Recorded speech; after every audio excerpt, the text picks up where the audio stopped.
Oke, Assalamualaikum warahmatullahi wabarakatuh. Assalamualaikum warahmatullahi wabarakatuh, teman-teman semuanya.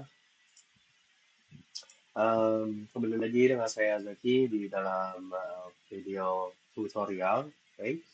Di kesempatan kali ini kita bakalan lanjutin playlist kita tentang e-commerce yang kita bangun dengan Laravel, Cloudflare, dan juga Filament. Oke,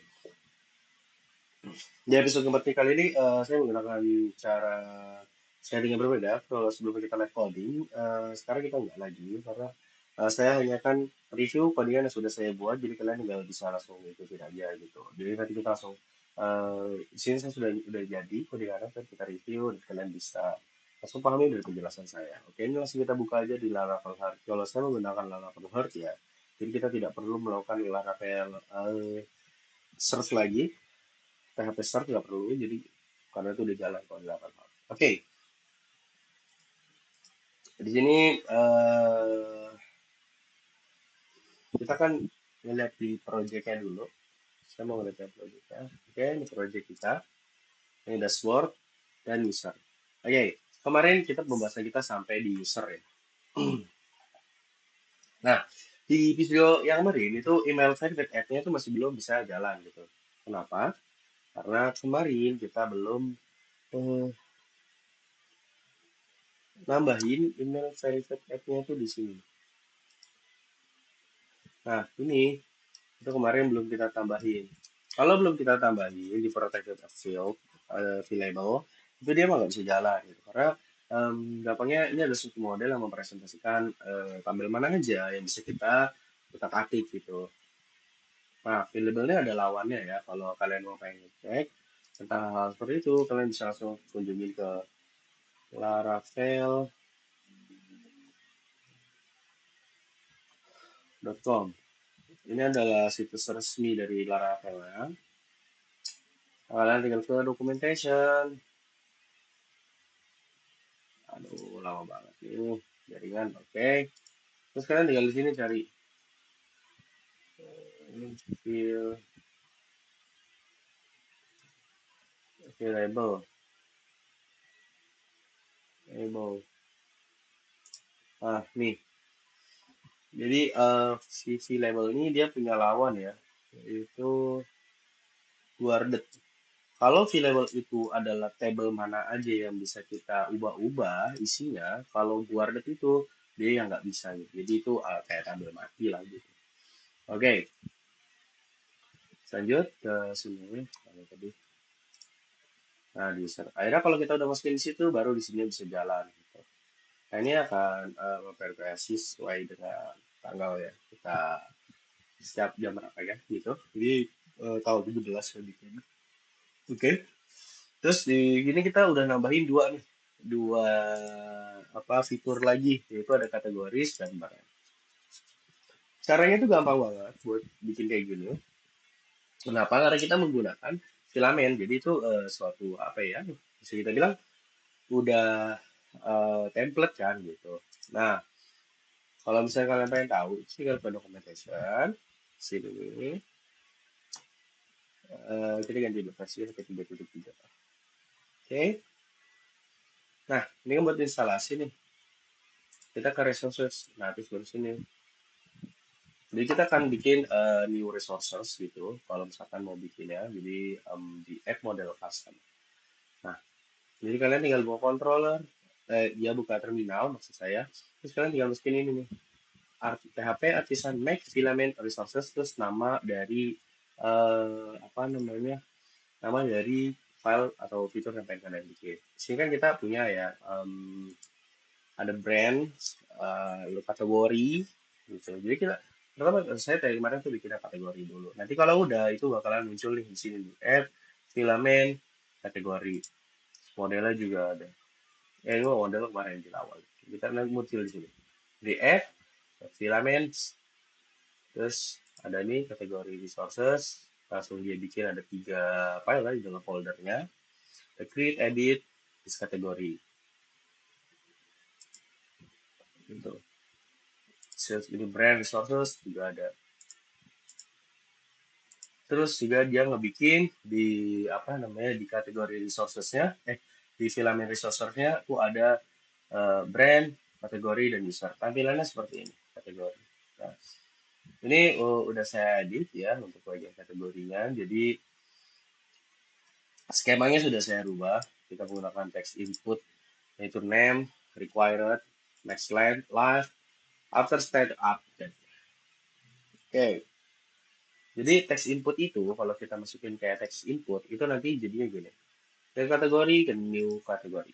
Oke, nih. Kalau kita menggunakan text input nanti dia akan bikin satu buah form gitu. Ini kan skema dari apa ya gambaran kayak from up seperti apa sih yang pengen kita bikin kayak gitu. Nah, ini kalian bisa lihat kayak gini dia. Kategori seperti ini. Required itu ini harus diisi ya karena di pojok sininya ada merah-merah gini. Max length 255 itu apa jumlah maksimal dari karakter yang saya masukin. Live on blur. Nah, ini ada kaitannya dengan slug. Jadi kan kita di sini after state update. Nah, di sini saya masukkan function gimana kalau misalnya kita itu bikin sesuatu di sini, misalnya saya bikin nama apa, hmm, font gitu ya. Nah, itu font gini, font. Oke. Nah, itu nanti slug ya, langsung kebikin gitu. Bisa saya bikin smartphone gini. Ini di slugnya akan langsung dibikin smartphone. Tuh. Nah, kenapa saya pakai itu bisa kayak gitu? Ini kita menggunakan after start update ini dan juga live gitu. Nah, kenapa pas kita klik dia baru buat itu karena kita pakai ini on blur true gitu. Ini kalau saya hapus, dia bakalan benar-benar live banget gitu. Jadi kayak setiap saya ngetik satu huruf itu akan langsung masuk. Saya jadi ini kita refresh lagi. Nah, ini kalau nggak ada on blur dia seperti ini. Jadi langsung. Tapi kalau ada on blur dia nggak akan langsung kayak gitu. Kita refresh lagi. Lihat. Jadi kalau kita baru ngetik klik dimanapun dia baru akan jalan gitu. Terus dia ada text make slug dia juga ada ini. Nah ini kan di sini ada required juga, tapi kok ya nampak keluar kita pakai disable gitu. Terus ada di headed itu saya agak lupa sih kita.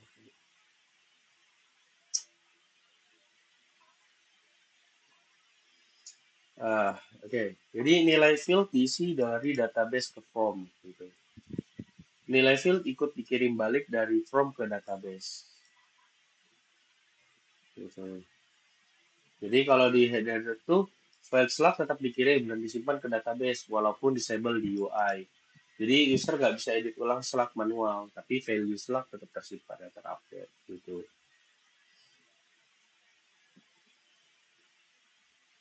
Oke, okay. Di sini unique ya, ini biar apa slug itu nggak boleh ada yang sama.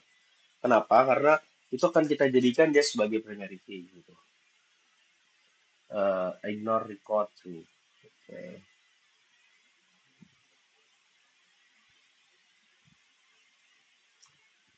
Ya, tapi record yang sedang diedit nggak dihitung. Jadi kalau lagi masa edit dia tetap jalan dan nggak akan ngerol. Gitu teman-teman.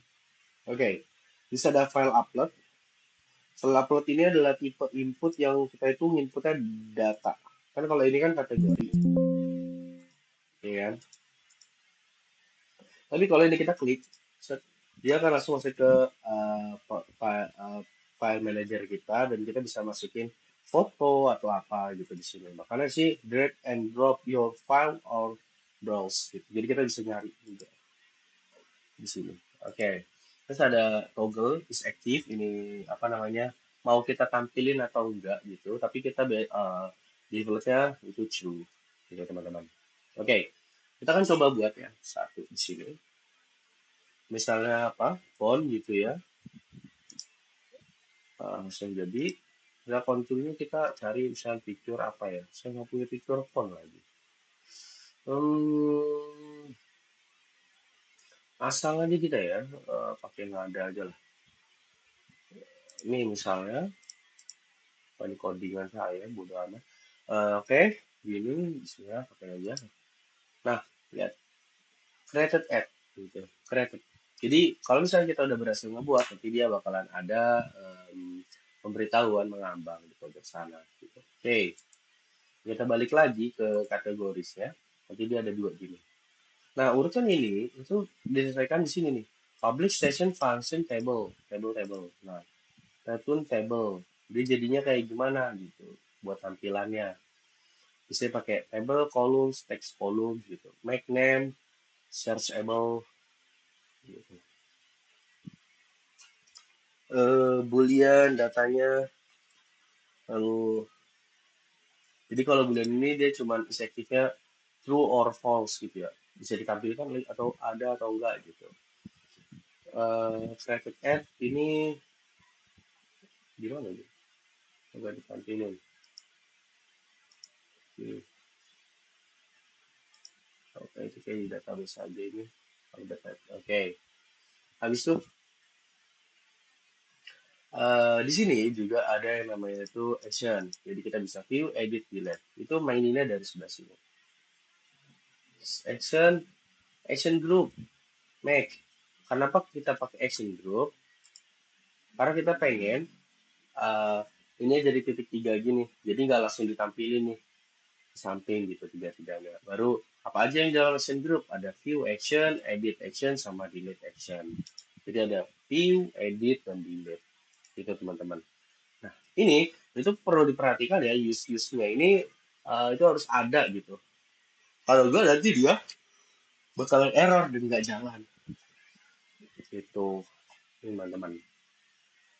Nah, itu tadi pembahasan tentang fitur dari kategoris. Nah, sekarang kita tinggal buat namanya fitur brand. Nah, ini juga ada yang pengen saya berikan informasi tentang image. Kita di sini masukkan image. Nah, salah satu cara menyimpan image paling gampang itu kita bikinin satu folder lagi. Nah, jadi kalian tinggal ini nih, bikin ini. PHP Artisan Storage Link. Kenapa kita bikin itu? Karena nah nih, dia filenya itu file yang diupload ke storage up public bisa diakses lewat URL browser HTTP URL test. Jadi ini apa namanya file kita kalau di sini bisa e-commerce.test the storage and file.jpg. Jadi nama filenya .jpg. Misalnya nanti kita akan coba ya. Kenapa perlu? Karena file yang diupload via file upload atau storage to public, kan kita bisa pakai file upload ya. Masuknya itu ke folder storage at public. Gitu. Folder ini tidak bisa diakses langsung oleh browser, gitu, karena ada fitur public. Jadi biar bisa diakses ke folder atau biar kita simpannya di folder itu, di foldernya uh, storage link, itu pakai itu, pakai apa yang namanya ini, yang sudah jalan di terminal ini. Jadi nanti pas kita tadi saya misalnya masukin foto ya di sini kan ada dua foto nih kita masukin di laptop dan phone itu akan tersimpan di sini. Kita ke public, ke storage, kategoris. Nah ada tiga foto teman. Tuh.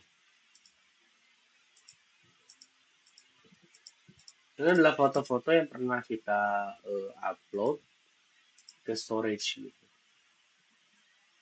Nah ini kalau ini bisa jalan ya, ini bisa kita delete misalnya yang phone saya pengen delete atau ini kita view ini buat ngeliat kayak gini bisa juga diedit atau kalau mau kita delete itu bisa delete. Nah kalau kita delete ya ada form konfirmasi lagi dari takutnya kita salah pencet gitu. Tapi kalau aku delete udah berhasil ada pemberitahuan seperti ini notification. Oke, itu dibagikan kategoris. Nah kalau kita mau bikin yang namanya tadi brand, aduh ini kita update dulu. Yang brand kategori brand itu sama aja. Kita pakai, wait, wait, oke, ini brand. Itu sama caranya kita pilih Ctrl C terus apa namanya pakai ini PHP Artisan Max Filament Resource, terus nama dari itunya, itu brand. Habis itu jangan lupa tambahin dash generate. Itu dia bakal nge-generate sama seperti tadi di add filament resource, dia bikin satu folder kategori resource, brand resource, dan isinya itu ada created, edit, dan list brand. Dan dia juga bikin file di dalam filament resources, yaitu brand resources. Nah itu kalian gampang banget, tinggal kalian salin aja nih yang apa return table-nya yang di columns. Skemanya kalian salin, ini tinggal kalian salin. Set, nah itu pasti nanti error. Kenapa? Karena di use-nya ini tuh belum jalan gitu. Nanti kalian tinggal input ini ya, apa namanya, input import class gitu. Kalian masukin, nanti kelasnya ada di sini. Nah, kalau udah dimasukin semua, udah import class semua, dia bakalan jalan lagi. Dan juga bagian ini, yang actionnya tadi kita samain aja, teman-teman. Oke, kalau udah sama, tampilan dia juga bakalan sama. Kalian tinggal ke brand. Nah, ini belum ada brand sama sekali. Kalau kalian pencet new brand, nah di sini. Jadi sama persis. Misal di sini saya akan masukin Apple gitu ya. Terus saya pencet sini akan keluar Apple. Oke. Kita browse misalnya kemana? Picture, project IT. Di sini saya punya foto Apple. Nah, ini kita tunggu uploading file dan kita create. Oke, jangan tampil. Nah, kita new brand lagi. Kita misalnya Samsung. Gini, kita terus masukin lagi. Oke, sip. Nah, tampilannya akan jadi seperti ini. Kenapa sama ya? Karena kita bikin dia codingannya atau skema table-nya sama gitu. Kita tulis ada image. Nah, ini buat ngatur urutan image, name, select, exit. Itu kalian bisa ngatur ada sini. Pakai ini. Public function static table. Ini untuk ngatur tabelnya ya. Jadi, return table, nilai yang dikembalikan ke tabelnya. Ada, kita bikin column. Column itu ada teks column yang namanya name, itu ini, image itu yang ini, slug itu ini, disactive itu yang ini. Oke, tapi nggak ditampilin ya dia. Di hidden, memang disembunyikan gitu. Nah ini bisa kita balik-balik gitu. Misalnya, saya mau ya, slugnya di depan, gitu. Misal. Kalian tinggal ini ya tinggal dipindah aja gitu. Nah, ini otomatis kalau kalian refresh, tuh slugnya ada di depan, gitu teman-teman. Kayak gini balik lagi. Oke. Oke, itu seperti itu. Itu adalah dua fitur yang kita bikin di video kali ini. Terima kasih sudah nonton. Dan sampai ketemu lagi di episode berikutnya. Assalamualaikum warahmatullahi wabarakatuh.